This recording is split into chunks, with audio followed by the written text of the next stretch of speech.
Salut à tous, bienvenue sur le plateau d'INSEM. Alors j'espère que vous allez mieux que moi, je suis désolée pour la voix.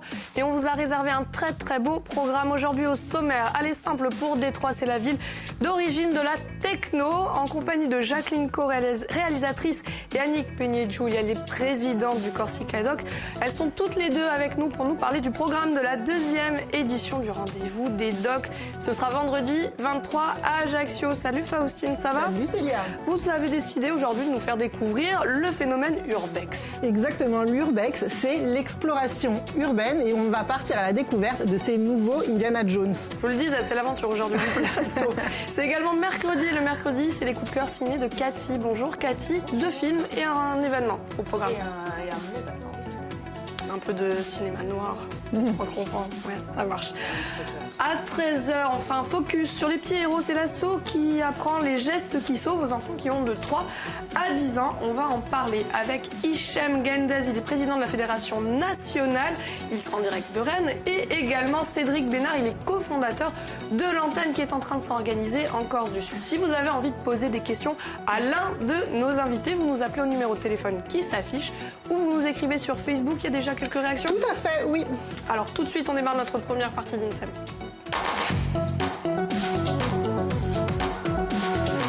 Quel joli plateau. Bonjour mesdames et bienvenue. Bonjour. Merci d'être avec nous. On va parler techno aujourd'hui avec Jacqueline Co. Vous êtes cinéaste, vous êtes accompagnée d'Annick Peigné-Djouli, vous êtes la présidente du Corsica Doc. Et alors, au programme Techno Origine Détroit. C'est donc le thème de la deuxième édition du Rendez-vous des Docs. C'est vendredi, ça démarre à l'Ellipse. Et ensuite, ça va se passer à la montagne avec une soirée, mais électro. C'est ça? Bien résumé, c'est vendredi. Électro, techno, plutôt techno, je crois. On verra justement est-ce qu'il y a une ligne, quelle est la différence entre les deux. Alors l'idée, c'est faire découvrir les origines de cette musique techno à travers 2 documentaires que vous avez réalisés. Alors, je vais vous laisser le prononcer. The Cycles of the Mental Machine, ça c'est le premier que j'ai réalisé en 2006. Et le second, Never Stop, une musique qui résiste, que je viens de terminer, que j'ai réalisé en 2017. Donc on a le plaisir d'avoir un avant-goût en plateau. De quoi ça parle? Racontez-nous comment est né ce projet sur la musique techno. Par le fait que j'ai été intéressée tout de suite par la musique techno, dès qu'elle a émergé, c'est-à-dire il y a maintenant plus de 25 ans. C'est quelque chose qu'on a du mal à réaliser, mais à l'époque, bon, comme tout mouvement nouveau, ça a été très critiqué. C'était une musique qui n'était pas une musique, c'était du bruit, c'était du badaboum. Les BPM ne passaient pas. Enfin, on avait beaucoup de difficultés à faire admettre cette musique. Les rêves étaient interdits pendant très longtemps. Et moi, j'avais envie de comprendre qu'est-ce qui faisait que c'était dans cette ville, qui est une ville vraiment détruite, qui est une ville qui a subi de plein fouet la désindustrialisation, qu'était né ce mouvement, justement. Comment se faisait-il que dans un contexte aussi terrible, aussi terrifiant même à voir, qui était vraiment devenu une ville en ruine, était né un mouvement musical aussi fort, qui s'est répandu ensuite dans le monde entier. Donc j'ai voulu comprendre ça. J'avais aussi un peu l'idée que justement ces BPM n'étaient pas sans lien avec les usines automobiles, c'est-à-dire la répétitivité des gestes, avec la vitesse aussi des voitures qu'on allait tester, que voilà quelque chose qui scandait, voilà. Et je voulais comprendre si ces idées-là que j'avais étaient vraies ou fausses. Et donc je suis allée là-bas pour essayer de moi-même de comprendre et de faire partager aussi aux autres grâce aux images et grâce aux films. Ça c'est le bonheur de pouvoir jouer un peu comme un passeur, faire comprendre que cette musique n'était pas ce qu'ils croyaient, n'était pas si terrible que ce qu'ils imaginaient et pouvait apporter quelque chose qui vous emmenait dans un ailleurs où à la fois l'esprit, parce que c'est des musiques construites, et le corps, parce que j'aime bien danser aussi, était sollicité. Donc la conjonction des deux était quelque chose qui m'intéressait beaucoup. Il y a beaucoup d'idées reçues sur la techno? Il y avait beaucoup d'idées reçues sur la techno, et il y en a encore, mais c'est plus les mêmes. D'accord. Petite parenthèse, les BPM. Battements par minute. Ah, d'accord. Voilà. Bits par minute, exactement. Alors Jacqueline, 2 documentaires qui ont donc été réalisés avec quoi 11 ans d'écart. Est-ce que c'est la suite C'est de la l'histoire suite. ou... C'est la suite parce que je voulais montrer aussi que cette ville, elle est en train de bouger. Elle est presque en train de renaître.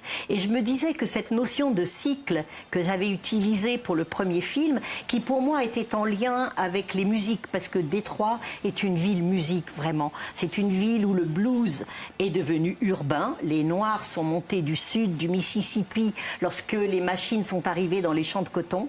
Donc ils avaient moins de travail. Et juste à ce moment-là, Ford montait ses usines automobiles. Donc il y a eu vraiment tout un afflux vers le nord, vers Detroit et vers aussi Chicago. Et donc, ils sont arrivés avec cette musique, mais tout à coup, la guitare s'est électrifiée, le blues est devenu urbain. Donc, c'est une ville dans laquelle il y a eu le blues très très fortement, le gospel aussi, parce que la religion avait un rôle très très fort. Et aller dans les églises noires, moi, si je suis là-bas, j'y vais tous les dimanches. Ce qui n'est pas mon cas ici. Voilà. Donc, il y avait quelque chose comme ça. Ensuite, il y a eu cette grosse usine à tubes qui a été Tamla Motown, créée avec toutes les divas. Voilà, il y avait les MC5, il y a eu le jazz aussi. Donc je me disais, mais qu'est-ce que c'est que ces cycles musicaux qui ont toujours lieu dans cette ville et qui sont vraiment très puissants et qui existent toujours. On peut toujours écouter toutes ces musiques si nous allons à Detroit. C'était ça que je voulais comprendre. Et le second, c'était pour montrer que ces jeunes gens, à 17-18 ans, ont eu quelque chose qui est de l'ordre d'une utopie, mais une utopie qui se réalise et qui est toujours là au bout de 30 ans, on se dit c'est autre chose. Voilà. Quelle énergie, Jacqueline. Oui, voilà. Et ils ont créé chacun leur label. Et c'est ça que je voulais montrer. Des labels indépendants qui, 30 ans après, malgré la crise du disque, sont toujours là. Et avant de continuer à en parler, je voulais on regarde un en extrait. parler. Oui. Allez, on regarde le début du premier film, c'est parti. Do you know Electrifying Mojo? Electrifying Mojo? If you got your record to Electrifying Mojo, then you were in. you were in because he was the guy that could make the difference. Electrifying Mojo. Did you know about him? When you think about Electrify Mojo, way before I started this project, he was playing radical music on his radio show. Do you know about Electrifying Mojo? Yeah, oh yeah. He's the one that inspired Juan Atkins and all of them. All the guys, all the techno guys, the big three, man. Of course, Mojo, the Midnight Funk Association, was really deep. The music he played was needed by the community. And the guy changed the whole attitude of the community with music. Mais qui parle. Alors, c'était ça aussi que je suis allée chercher, Electrifying Mojo. Je voulais le retrouver. Il avait disparu. Et pendant un moment, j'ai cru que j'allais appeler ce film à la recherche d'Electrifying Mojo. Mais comme je l'ai trouvé, je ne pouvais plus. Donc, il a fallu trouver un autre titre. Et cet homme a été très, très important parce qu'il était à la radio à l'époque. Il n'y avait pas encore les télévisions avec tout ce qu'elles peuvent apporter, mais les radios noires surtout étaient très très importantes et il a été presque le conservatoire de tous ces jeunes gens parce qu'il passait aussi bien Diana Ross que les musiques électroniques françaises, Kraftwerk. C'est celui qui a introduit Kraftwerk pendant les émissions de radio. Et il y avait quelque chose qui était très très beau, qui s'était mis en place là-bas. Il commençait ses émissions vers minuit, jusque tard dans la nuit. Et les jeunes gens faisaient clignoter les phares de leur voiture ou de leur moto pour dire branchez-vous, Mojo commence. Voilà. Donc il leur a vraiment fait connaître et il leur a ouvert les oreilles. Donc c'est pour cela que tous lui vouent vraiment une reconnaissance très très importante. Et par ailleurs, il a pris une attitude que Mad Mike, qu'on a aperçu de dos là dans le film, a tenue, c'est-à-dire ne pas montrer son visage. Il a pris le contre-pied du rock, c'est-à-dire le refus de l'ego. Et pour lui, ce qui était important, c'était la musique. pas la personne. Donc ne pas se montrer. Et au tout début, les musiciens techno se produisaient derrière des voiles. Mad Mike joue encore très souvent masqué. Daft Punk n'a rien inventé alors du coup. Non, Daft Punk vient après. Mais même eux les respectent. J'imagine, j'imagine. Parce que justement, il y a ce refus d'être reconnu comme vraiment le super musicien, etc. Non, ce qui compte, c'est la musique que vous faites, la façon dont vous la transmettez, la façon dont vous avez un lien avec les autres. Et ça, j'ai trouvé ça assez magnifique comme attitude. Alors, quelle jolie formule, ouvrir les oreilles. Est-ce que c'est ce que vous attendez de cet événement, Annick? Ouvrir les yeux aussi. Tant qu'à faire. Très important. Non, parce que les films sont des films sur la musique, mais c'est aussi des films sur les musiciens et sur la ville. Et je crois que le lien, enfin pour moi, ce qui m'a vraiment touchée dans ces films, c'est la manière dont Jacqueline arrive à mettre en image la musique et le lien qu'elle a avec la ville. Quand tu parlais tout à l'heure du beat, le film a aussi le beat, réellement. Alors, puisqu'on parle de la ville, petite parenthèse, mesdames, on va découvrir avec Faustine le phénomène urbex. Exactement, donc moi je voulais vous parler d'un phénomène que l'on voit de plus en plus sur les réseaux sociaux, ça s'appelle l'urbex, Urban Exploration ou exploration urbaine. En quoi ça consiste? En fait, l'idée c'est de visiter des lieux à la fois construits et abandonnés par l'homme. Généralement, ces lieux sont retirés ou difficiles d'accès. Le mouvement urbex a été popularisé par Internet, mais il faut savoir qu'il a commencé dans les années 80 et ensuite développé dans les années 90. Deux mouvements concomitants naissent de part et d'autre de l'Atlantique. À New York, la ville cache de vrais dédales de souterrains et d'anciennes stations de métro désaffectées qui deviennent les aires de jeu de ces Indiana Jones en herbe. Et cette pratique permettra la découverte de la face cachée de la ville, les mall people, le peuple taupe, des milliers de personnes vivant dans les souterrains et ne sortant quasiment plus à la lumière. Vous êtes en train de donner une autre idée de documentaire. Oui. Il y en a eu un très très beau qui est réalisé par Chantal Lasbat qui s'appelle Les Mall People et qui est absolument magnifique. Oui. Voilà. À Paris, ce sont les cataphiles, amateurs de catacombes, qui sont à l'origine du mouvement. Ils arpentent les sous-sols de la capitale, cet ancien ossuaire municipal composé de galeries et d'anciennes carrières. Vous connaissez les catacombes? Oui, bien sûr. Quelle question. Non. Je sais pas pourquoi ça m'étonne pas. Ensuite, on peut dire que le mouvement urbex, qui ne s'appelait pas comme ça à l'époque, était aussi associé à la musique techno, notamment avec le collectif Hérétique, qui organisait des free parties dans les années 95-2000, avec une éthique, toujours le respect du lieu. Et leur fait d'armes, c'est l'organisation d'une free party à la piscine Molitor, qui était désaffectée à l'époque, dans le 16e, donc en plein centre de Paris. Ils ont accueilli 5000 personnes dans le plus grand secret, après avoir nettoyé et complètement sécurisé l'endroit. Donc ça paraissait complètement impossible, mais cet événement s'est très bien déroulé sans aucun débordement. Tout à fait. Vous en aviez entendu parler de cet événement? Moi, j'ai beaucoup fréquenté les rêves. Beaucoup. C'est un très bel exemple. C'est un très très bel exemple. Mais c'est pas le seul. C'est pas le seul, c'est le plus connu, en revanche. Et l'endroit est magnifique. Et l'endroit est magnifique, c'est aujourd'hui un hôtel. Voilà. Donc ce qui est intéressant, c'est qu'avec l'exploration urbaine, on accède vraiment aux entrailles de la ville et donc aux différentes couches de son histoire. Évidemment, si je vous parle de ça, c'est parce que Détroit, justement, de par son histoire, est le terrain de jeu préféré des passionnés d'urbex. Première moitié du XXe siècle, Détroit est le fleuron de l'industrie automobile et la 4e ville du pays. Ensuite, à partir des années 50, la courbe s'inverse et la crise économique met certaines villes construites principalement sur le développement industriel en faillite. La ville est donc désertée et passe de 1 800 000 habitants à peu près 800 000 habitants, laissant quartiers et bâtiments déserts. Alors je voudrais votre réaction à ce sujet. J'imagine que vous avez visité certains de ces lieux. Non seulement j'ai visité, mais j'ai même été filmée à l'intérieur de ces lieux qui normalement ne devraient pas être pénétrés. Mais pour moi, c'était trop beau, enfin entre guillemets, parce que c'est tout de même pas non plus très gai, mais c'est aussi une mémoire ouvrière. Et je trouve ces anciennes usines extrêmement émouvante. Lorsque l'on rentre dans ces usines et que l'on voit les grandes machines encore abandonnées, les rails qui permettaient le travail à la chaîne, des voitures, etc.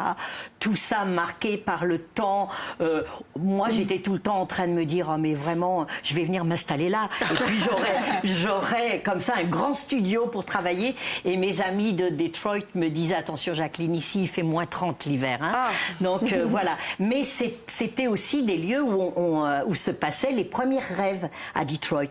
Et je dois dire que la première fois où je suis retournée là-bas projeter le premier film, Cycles of the Mental Machine, on l'a projeté dans une très grande maison abandonnée. Ils avaient tendu un très grand drap et vraiment projeter ce film dans ce lieu-là, ça avait vraiment une puissance évocatrice et les images prenaient aussi une force. C'est lourd de sens. C'était fort, oui, c'était très fort. Je dois ajouter que par ailleurs, quand même, ce qui a fait chuter la ville vraiment, c'est les émeutes pour l'obtention des droits civils qui ont eu lieu en 1967. Hein, ça a eu lieu à Watts, ça a eu lieu, mais quand même, les tanks sont rentrés dans la ville. Hein, ça a été vraiment comme une guerre civile. Donc à ce moment-là, d'ailleurs eux, les gamins là de Detroit, les futurs DJ, ils avaient 4-5 ans, mais ils se rappellent de ça, les tanks qui défonçaient le goudron, etc. Et à ce moment-là, les bagarres ont été si violentes que beaucoup mettaient le feu aux maisons. Donc les usines, à ce moment-là, se sont délocalisées parce que ça devenait vraiment trop dangereux de rester là. Donc ils sont allés de l'autre côté, qui est le Canada, de l'autre côté de la rivière Detroit, et la ville a poursuivi son déclin. Et à ce moment-là, il n'était plus possible de revendre ces maisons puisque personne ne va venir là où il n'y a plus de travail. Qu'est-ce que faisaient les gens? Ils brûlaient les maisons pour récupérer l'argent des assurances. Donc on est face à un jardin de ruines. Donc il y a quelque chose là qui est aussi symptomatique de qu'est-ce que c'est que le libéralisme lorsqu'il va jusque-là. Voilà, parce qu'en 6 ans, la ville a été abandonnée. C'est rien pour une ville qui était la 4e ville des États-Unis. Voilà, après 73, c'est la crise pétrolière. Et là, alors, c'est vraiment... Mais bon, c'est en train de renaître de manière différente. Alors, on en saura davantage sur vos films, mais petite parenthèse avec Cathy, on va découvrir d'autres films. Alors, 2 en l'occurrence, aujourd'hui. Oui, alors tout à fait différent pour le coup. Hein. Alors, évidemment, des beaux moments de cinéma, et puisque aujourd'hui sort en salle un film qui interpelle, alors pour un autre sujet, parce qu'il parle sur le ton de la comédie d'une maladie qui est connue de tous, mais qui est d'un abord très difficile, la maladie d'Alzheimer. Il s'agit de La Finale de Robin Thicke et c'est l'histoire de comment un ado va embarquer son grand-père qui perd un petit peu la boule et dont il a la garde jusqu'à Paris dans une espèce de road movie pour pouvoir assister à sa finale de basketball. Évidemment, rien ne va se passer comme prévu et je crois qu'on a quelques images à vous montrer tout de suite. Et comment ça va, Roland? On se connaît? On se connaît? On se connaît? Roland, ma couille. Ma couille, ouais. Quoi, tu le connais? Mon chéri, on a eu un petit problème. Conduite en état d'ivresse, délit de fuite. Vous en avez encore pour longtemps? Pourquoi? Vous attend pour l'apéro? Mais maman, j'ai ma finale. C'est quoi le projet? Vous voulez gâcher ma vie, là? Aujourd'hui, c'est pas un match comme les autres, c'est une finale. Donc pour certains d'entre vous, la vie peut changer d'un seul coup. Bim bam! Ça sert à rien. De toute façon, je serai jamais en club, c'est inutile. Eh ben, il faut y croire. C'est ça le sport. Et ça, c'est une voiture de sport. Merde. Quoi? Qu'est-ce qu'il y a? Je sais plus comment ça marche. Conduis, toi. Quoi? Tu sais conduire, non? Ah ouais, mais quand conduit t'accompagner? Eh ben, je t'accompagne.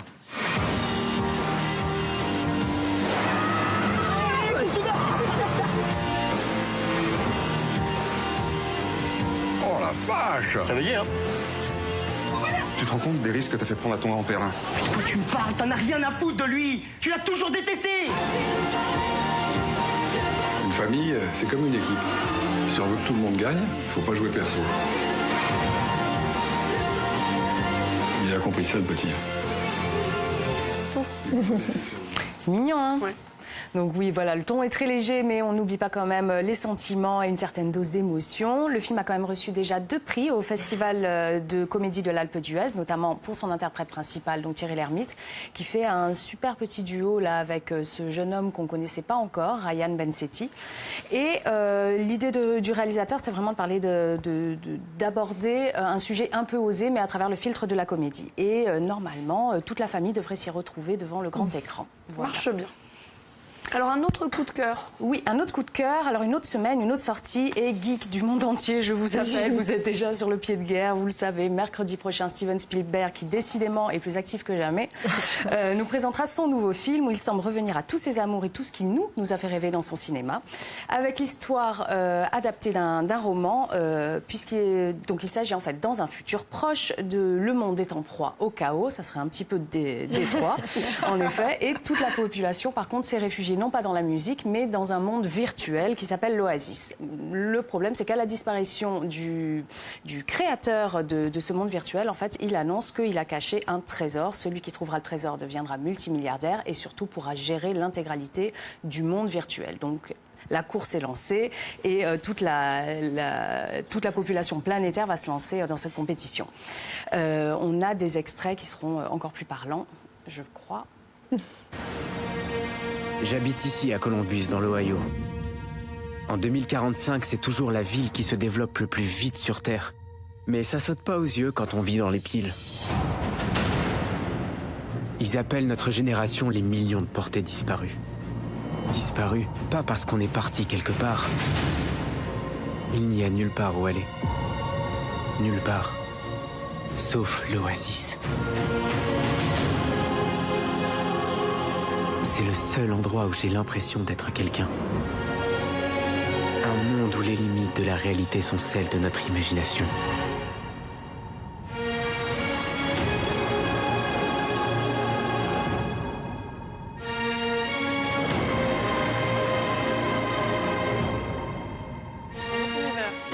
C'est beau, hein?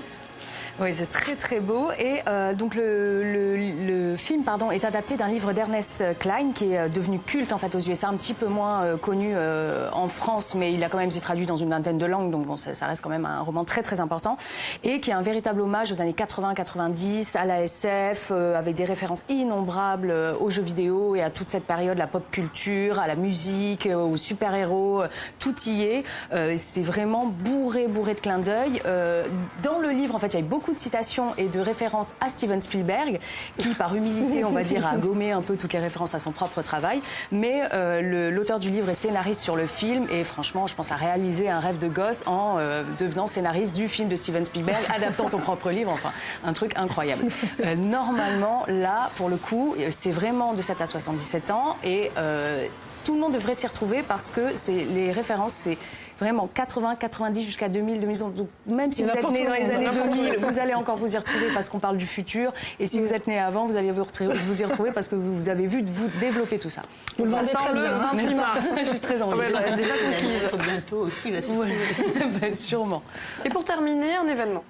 Alors un événement, oui, parce que chez Ellipse Cinéma Ajaccio, nouveau cycle en ce moment de films du patrimoine et on consacre une série de projections aux films noirs. Alors je vous remets un petit peu dans le contexte, Hollywood, les années 40, 50, 60, voire 70, films policiers ou de suspense, vous savez, le détective en impair avec son petit chapeau, policier, malfrat, femme fatale, amant, mari, trompé, trompeur, tout ça, vous allez le retrouver à travers de la fumée de cigarette. Vous y êtes, on va vous présenter Assurance sur la mort de Billy Wilder, La Dame de Shanghai de Orson Welles, L'Inconnu du Nord Express de Hitchcock, Le baiser du tueur de Stanley Kubrick et pour finir Chinatown de Roman Polanski.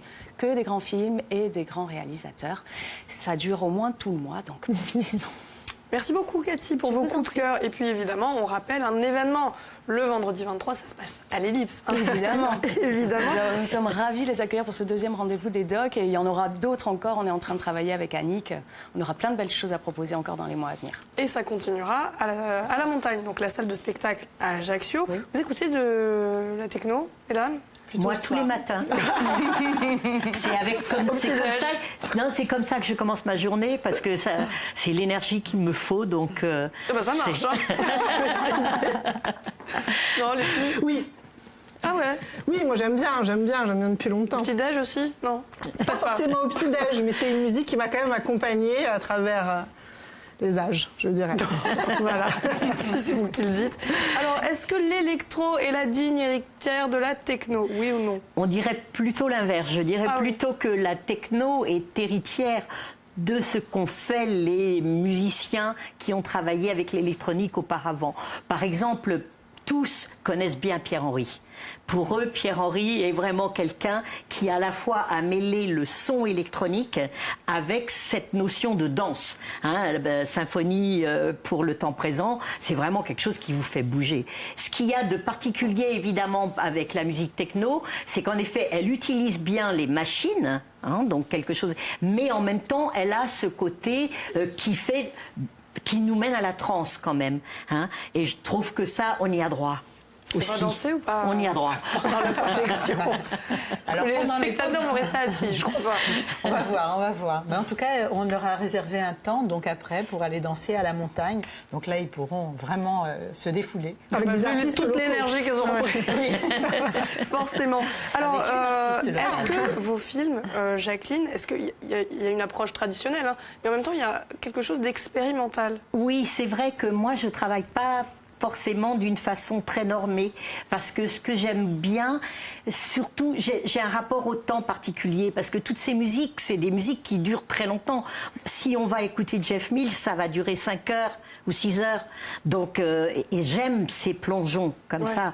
Donc après, c'est très, voilà. Et ce que j'essaye de faire, c'est de donner aux spectateurs cette possibilité d'avoir le temps de quand même approcher un peu la ville, les images, donner autant que les images aient le temps de parler, et à la musique, elle ait quand même un peu le temps de se déployer. Donc c'est vrai qu'en ça, elle n'est pas normée comme on devrait peut-être le faire, mais j'aime beaucoup ce temps. On invite tous nos téléspectateurs à aller découvrir votre travail vendredi 23. Ce sera à quelle heure, Annick? À partir de 18h30. À partir de 18h30, le premier. Et puis, c'est le deuxième, 20h30. Et la fin soirée de à la soirée montagne à partir de 10h30, 11h. Eh bien, merci beaucoup d'être venu sur le plateau, partager avec nous votre travail. On rappelle, c'est la 2e édition du Rendez-vous des Docs. Nous, à suivre, on va continuer avec l'asso Les Petits Héros. C'est une association qui apprend les gestes qui sauvent aux enfants qui ont entre 3 à 10 ans. Vous allez voir, c'est assez surprenant. On en parlera juste après le flash de 13h qui est présenté par Stéphane Ouchiat. À tout de suite.